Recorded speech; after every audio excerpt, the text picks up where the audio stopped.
Arsenal had the chance to go 9 points clear tonight. I mean, after Man City lost to Manchester United, this was the chance, this was the opportunity. But instead of going 9 points clear, they've gone 7 points clear.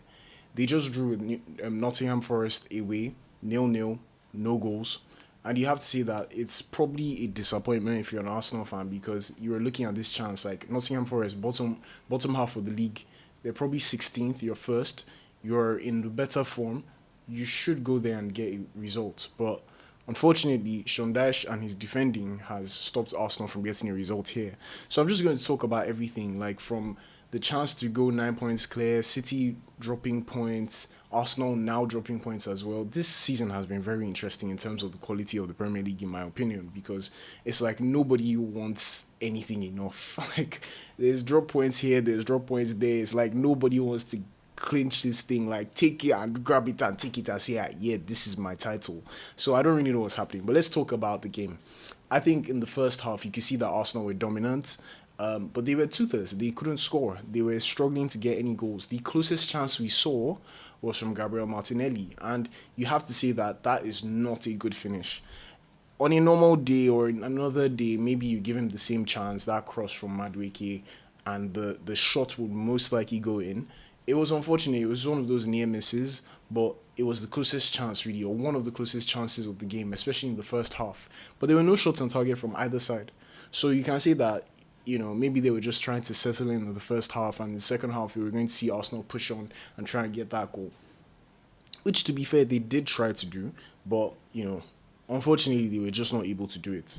Now, what else happened? We have to say that, honestly, Sean Dyche, when he wants to defend, when he sets up his team to defend, oh my goodness, it can be the most frustrating thing you will ever see in your life.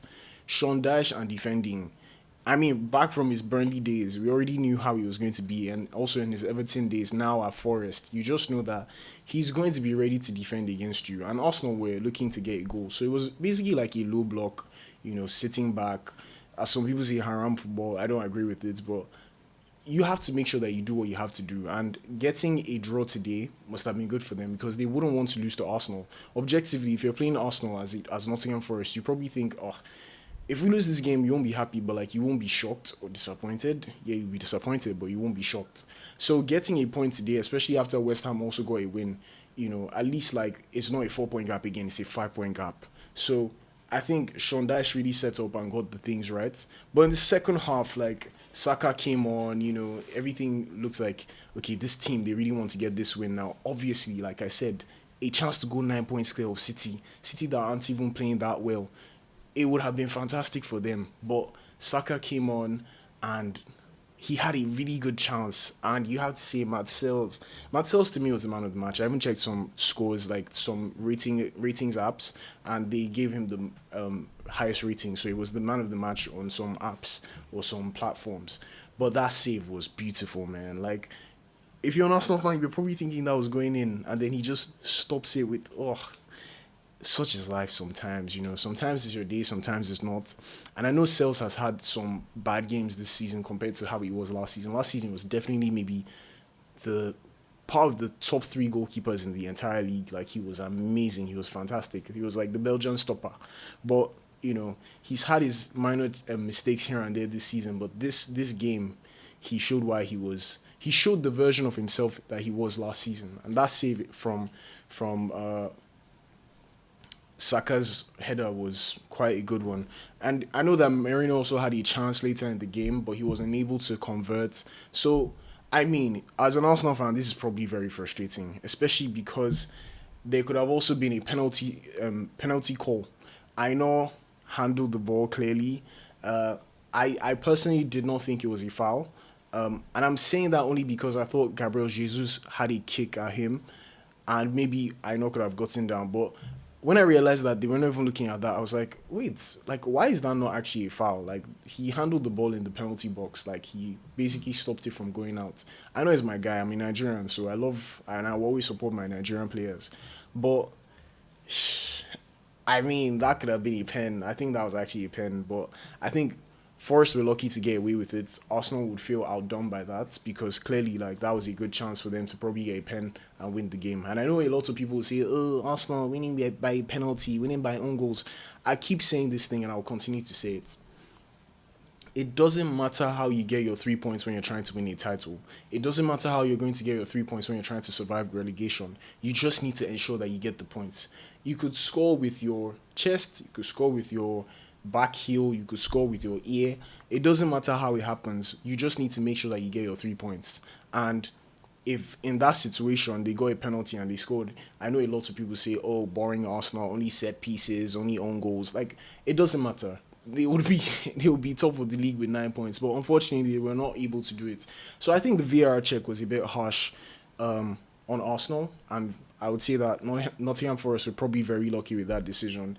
They said it was in a natural position, which I can hear, but the movement is what I don't fully understand. But let me know in the comments, what do you think? Was that a penalty? Also, please don't forget to like, share, subscribe with a friend if you enjoyed the content. I've been seeing a lot of good numbers recently on this channel, and like, I did not expect to see the numbers I'm seeing now. So thank you so much. But back to this now. Let's look at the title race again.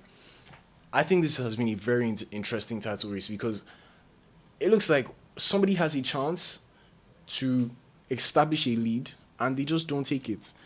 Arsenal drew against Liverpool at home. And I think everybody expected that Arsenal would basically be going for a win in that game, which they did, especially towards the end of the game. But they were not able to get it. So the thing now is they didn't score today and they didn't score against Liverpool. So in the Premier League now, they've gone 2 games without scoring. And maybe that might be something for them to worry about. And I know that recently they've actually been having a few more goal scoring problems. I know that there was a point where they weren't even scoring at all, or they scored 1 penalty, or they scored 2 own goals in one game, or there were 2 own goals in one game. So people were laughing and saying that Arsenal are not even they're struggling to get any goals, and that could end up being a problem. I don't think it's too much to worry about right now. If City were winning games, then I would 100% say, if you're an Arsenal fan, you should actually be worried about not scoring goals right now. But in the last 2 games, you have failed to score a goal, and somehow your point difference between yourselves and Man City has increased by a point. So, I mean, I wouldn't be too mad, but I do think that City are trying to rebuild. Yes, they've gotten Semenyo. He didn't really do much today against Manchester United, but they're about to get Guehi. So their defense is about to get a bit stronger. It's not at their best, but then I wouldn't even be shocked if City signed yet another player this season. So I think Arsenal need to be wary. I don't think they need to be too worried. I think they'll be fine. But I think it's about time you started scoring goals. And your next game is Manchester United, who just beat Manchester City. So that could be a tough game. And I think that should be a tough game to watch and a very interesting game for me to see. But what do you guys think? Do you think Arsenal are in a bit of a blip? Do you think that they can still find a way and make sure that they score more goals and win games and try to actually extend the lead and capitalize on City dropping points? Capitalize on it, because you don't get this opportunity so often. So do you guys think there's a problem for Arsenal? Do you think there's anything to worry about if you're an Arsenal fan? I think for now there's nothing to worry about because Manchester City are not playing very well. But if they were playing very well, I think there will be something to worry about. But for now, for an Arsenal fan, take your 7-point gap. Don't complain too much. You're on top of the league. You need about 2 or 3 games to swing against you and for Man City for you to be worried about your position. And I don't think that's happening anytime soon.